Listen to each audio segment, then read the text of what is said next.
I think a municipal needs survey depends on a case-by-case basis what it is exactly.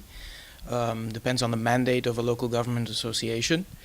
The municipal needs survey that I am familiar with in Cambodia had, let's say, three main objectives. The first was to get the opinions of the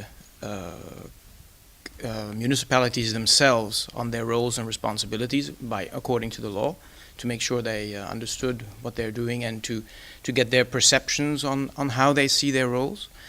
The second objective was to get a feeling from the municipalities how well they are able to implement their roles and responsibilities. In other words, the capacity issue.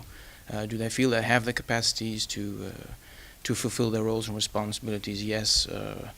Or what are some of the constraints, etc. And I think the third objective is to assess the training that's delivered to municipalities, to get an assessment from them of how good the training is, what could be areas for improvement, etc.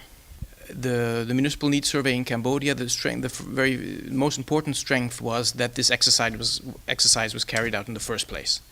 The League has to put itself on the map in a way, because it's a relatively new association set up in 2006.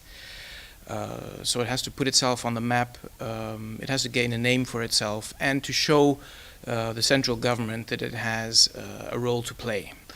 If there's any golden rule, maybe it is that this is a complicated instrument to administer. It requires a lot of evolution. You need capacity building to administer this instrument in the first place.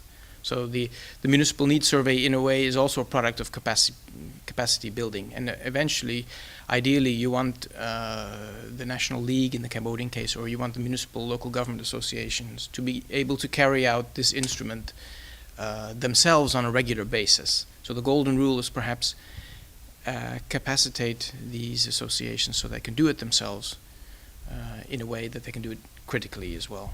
I think by definition, a municipal needs survey is very context specific. No two countries are the same, and in no two countries is the process of decentralization the same. You know, this is an evolution in each case. So your instrument needs to be very well targeted at this case.